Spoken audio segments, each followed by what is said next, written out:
Okay folks, in this video I'm going to talk about my biggest mount, my biggest telescope that I have.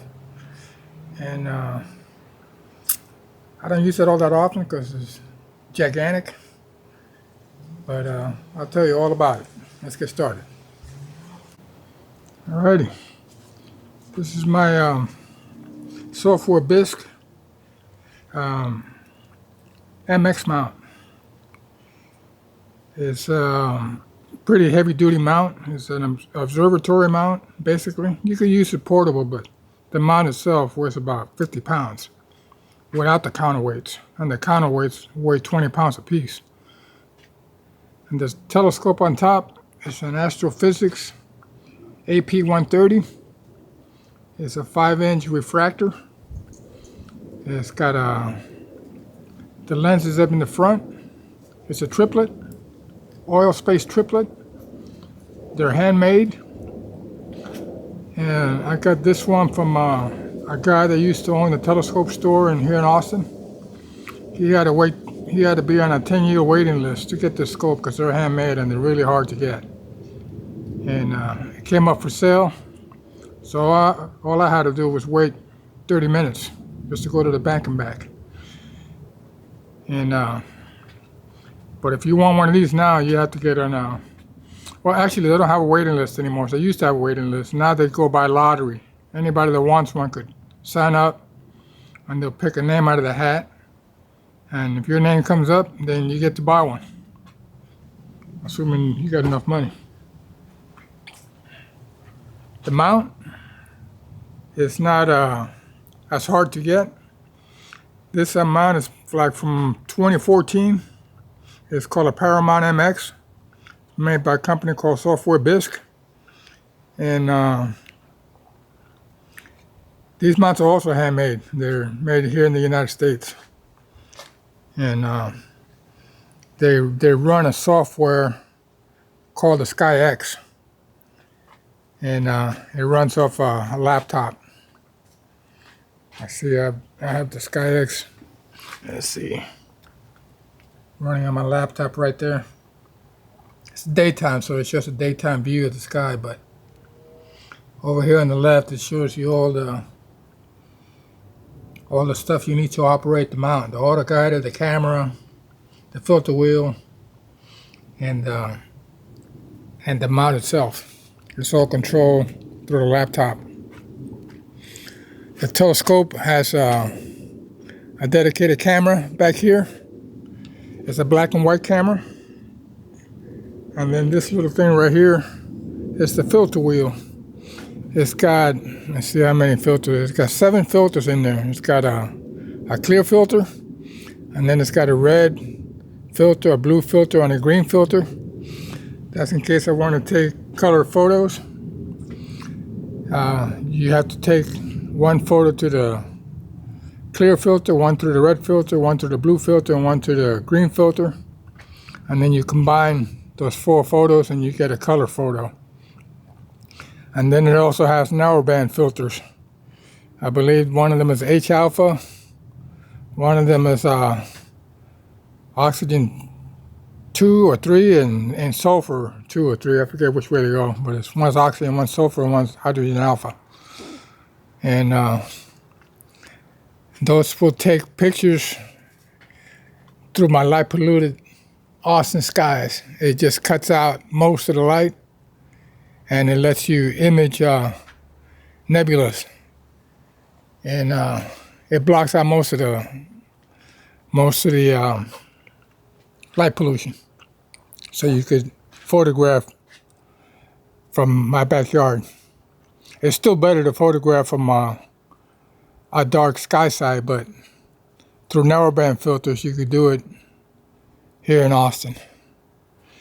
And the little scope on top is my guide scope, and that scope is it's a Takahashi FS60C, which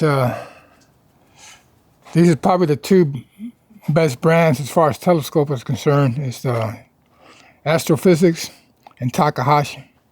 The Takahashi, it's a pretty good scope by itself, but right now I'm using it as a guide scope. And it's got the auto guider back here. I already explained how the auto guider works in my last video. Basically, what it does, if I'm taking a photo and the auto guider tracks one single star, and if it moves a little bit to the right, it tells the scope to move a little bit to the left or up, and it takes it to move it down. That way it keeps the stars nice and round. And that's the way they work. Let me unlock these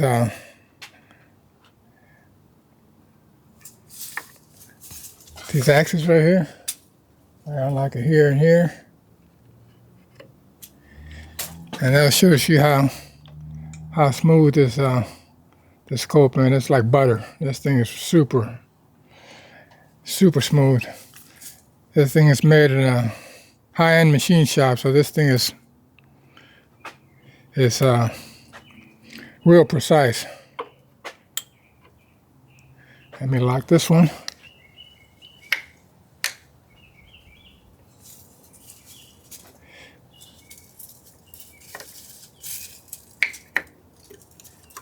Yeah, it's locked right there. Alrighty. Oh, let me tell you how actually I shouldn't have locked it. Let me tell you how the software works. The software, when I first set up the scope, I have it set up pointing north like that. And then the first thing you do is you turn on the scope. It's got sensors inside the scope that want to know where it's pointing at, so it tells you to go to the homing position, and the telescope will slew right around right here. Once it slews right here, it beeps, and the scope knows where it's at. Okay, and then you do what's called a T-point run. T-point is a thing in the software that the telescope, you tell it to do a T-point run, and I got it set to take 50 pictures of the night sky so it could align itself.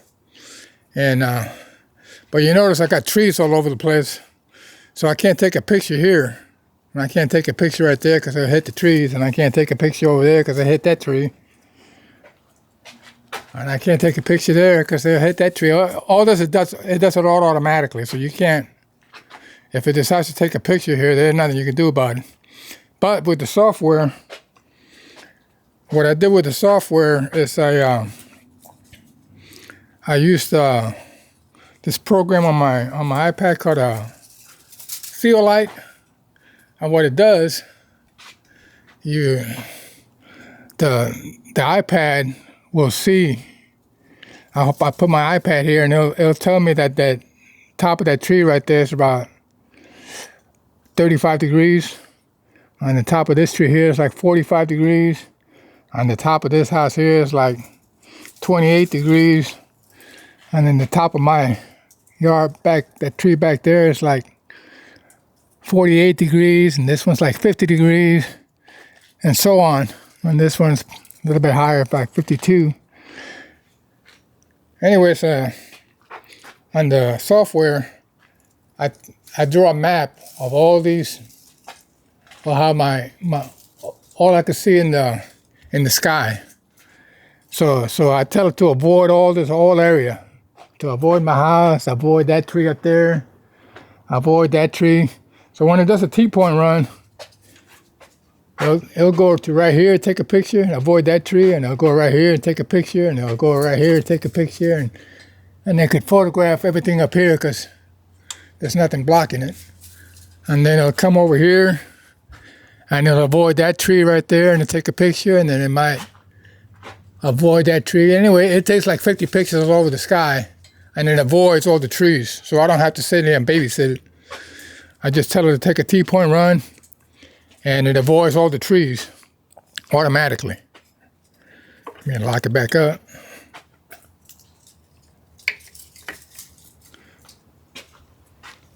And T-point is a program that all the big observatories use. All the professional observatories where they got this gigantic scopes, they do T-point runs in those scopes. so they could get a. What the T-point does is it basically it takes into account all the errors in the mount, because no matter how expensive these mounts are, and they all have errors. So the T-point runs, takes all the mistakes, and it kind of it's hard to explain, but it kind of compensates for the mistakes of the mount, so you have just about perfect tracking. And like I said, this mount, I'm going to talk about the tripod.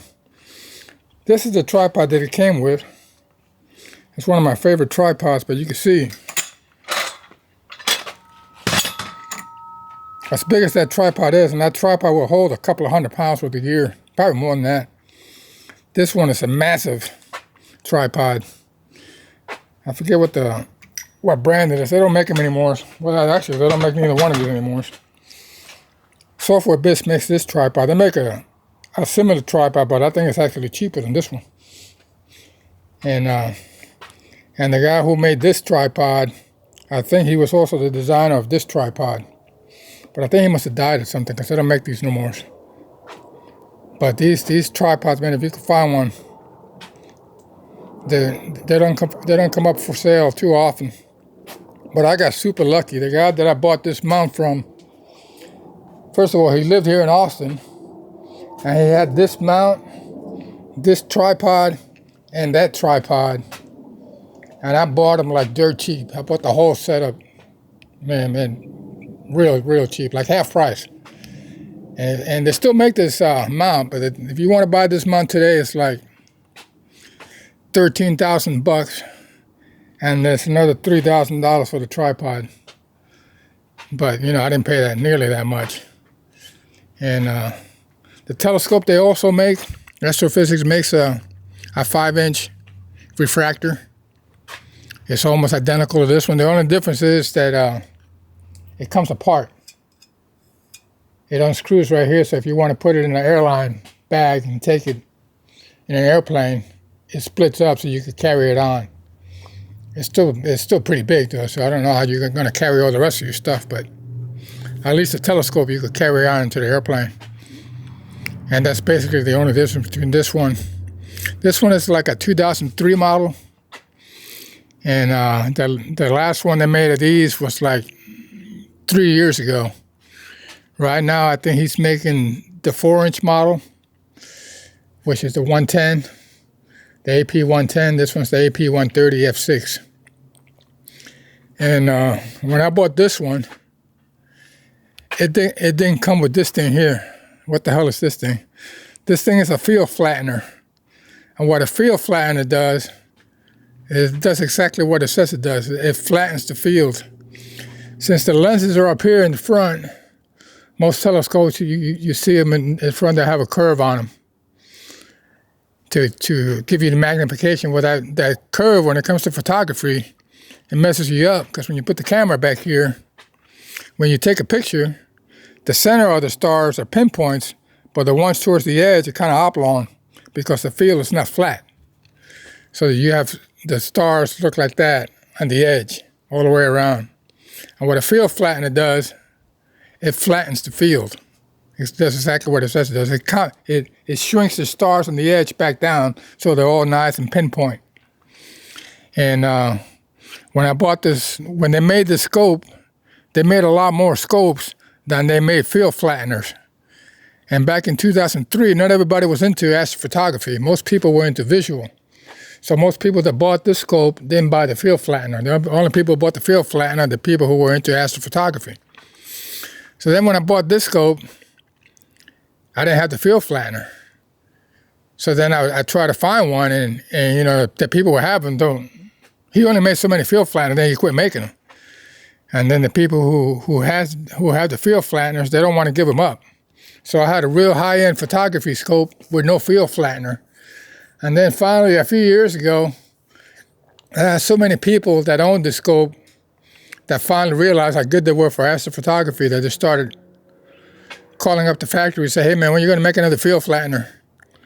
So finally, so many people called up that a few years ago, he started making the field flatteners again. So I finally bought my field flattener. So now it's a full astrophotography telescope. And let's see, I believe the tripod was made for their bigger mount, the Paramount ME. This one's the MX. They make a mount that's even twice as bigger than this one, where it holds more scope. Probably holds just about every scope I got if I could mount them on there. But anyways, this one holds like 90 pounds worth of telescopes. This telescope right here with the guide scope and with the way you see it like this is like probably 32 pounds. So I mean, this thing ain't even breathing hard carrying this 32-pound payload. And the bigger mount, I think, holds like 200 pounds. And they make a smaller mount than this one called a MIT. And that's the entry level mount that they make, the MIT. And it holds up to, I think it could probably carry this scope too, because I think it holds like 50 pounds. At least 50. But anyways, I was looking for a premium mount. I always wanted a premium mount. Every astronomer wants a premium mount. And this is, the MX is probably the cheapest premium mount you could buy. Because they got a couple of manufacturers. Astrophysics also makes mounts. You know, they're all up there, you know, $13,000, $15,000 for the cheapest mount they got. And 10 Micron, another company, makes premium mounts, and they're also super expensive. So the MX, a used MX, or ME, you could get those fairly reasonable in the used market compared to Astrophysics or 10 Micron. So anyways, I got my premium mount, and I used to have it in my observatory. The observatory is that thing you see right there, a little shack. And that's just barely, basically a garden shed. And when I put it together, I didn't bolt the roof on. You can see the rails, the roof is mounted on casters. And I just have a couple of spring clamps holding it on. And when I want to use it, I take the spring clamps off and I roll the top off to the side, and then the whole top of the observatory is open. And I used to have this mount in there, but I didn't used to have this patio. The patio I used to come to like right here. So all this was, so I could open up those doors, but now that we built this patio, I can't open up those doors, so I can't even get in there. So I don't really have nothing in there.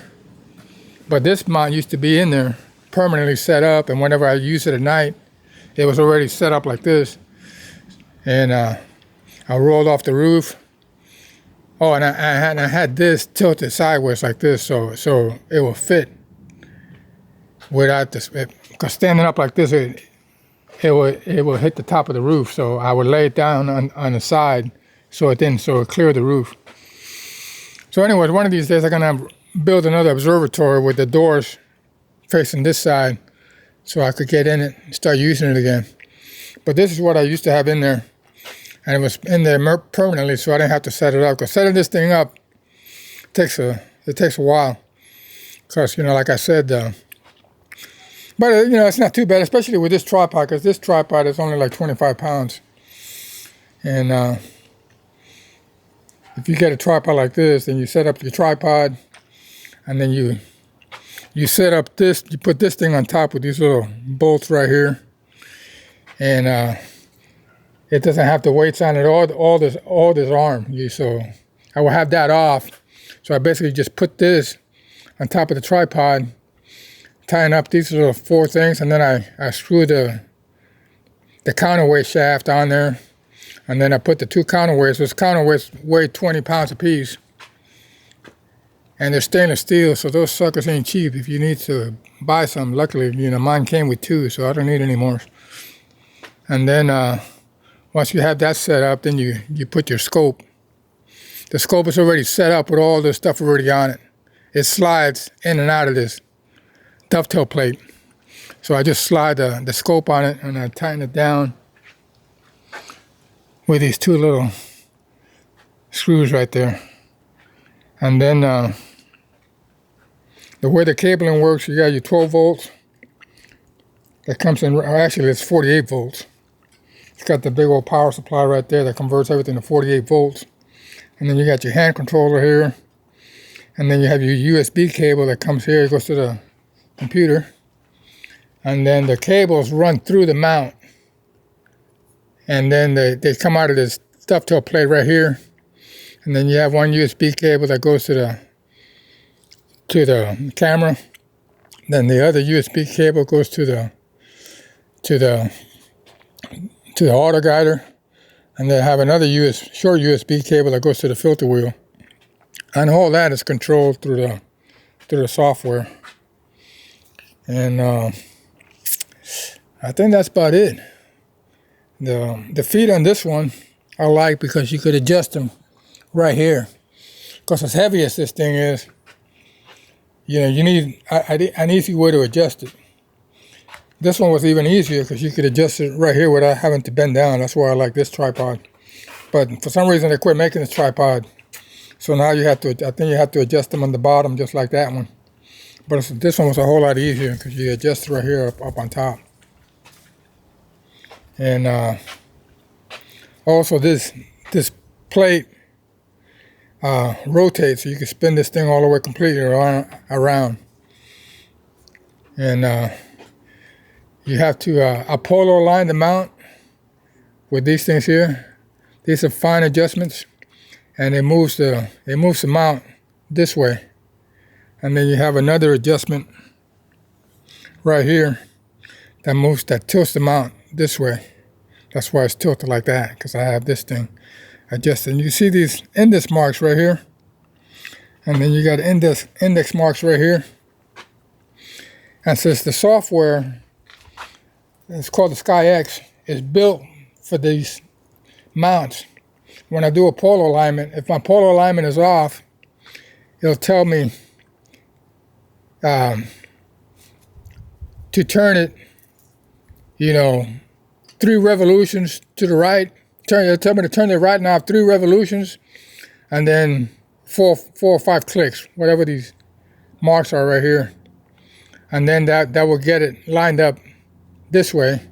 And then if I'm off height-wise, then it'll tell me to move this part so many clicks, either up and down, to get it precise polar alignment, so I don't have to guess. The computer tells you exactly how many clicks to move it. And that's something that the software, I think it's one of the few softwares that tells you how many clicks to move your mount to get it polar aligned. And that's about it. That's my Paramount MX. Oh yeah, it comes with a hand controller. And the hand controller, in case you want to move the mount, loosen it up. In case you want to move the mount manually, it's got a joystick right here. And you could adjust, it's got 4 speeds. 4 is the fastest, so if I want to move it fast, I put it on 4. And then if I want to move it slow, I put it on a slower rate. Like if I'm using it for visual, and I tell it to do a go-to and it's not exactly dead center, I could put it on 2, and then I hit the joystick and it'll slowly put the object in the center of the eyepiece. That's what the hand controller is for. Normally with photography, you don't ever use it. But I leave it hooked up just in case I do need to use it. What else? That's about it. That's what you call a premium mount. They have other mounts that are not premium, that still take excellent photos. You don't have to get a premium mount. Most people don't have a premium mount. This is just like a luxury. And the only reason I got it because I got it, pretty cheap. Or else I wouldn't have one either. And then they have mid-tier mounts. A mid-tier mount probably a $4,000, $5,000 mount, which is why most astrophotographers that have a big scope like this will get. And then you have your average mount. Average mount is like $2,000 or $3,000, and a lot of people have those too. There ain't nothing wrong with them. They're just not. They work just as good. They're just not as pretty. I mean, this thing's beautiful. And then you have the cheap mounts. You know, less than $1,000. And a lot of people do astrophotography with those too. I mean, you don't have to have the latest and the greatest. I mean, the people have been taking astrophotographies with cheap mounts for decades. It's just the more you spend, like anything else, the more you spend, the better stuff works. Anyways, that's my my astrophotography setup. And thanks for watching.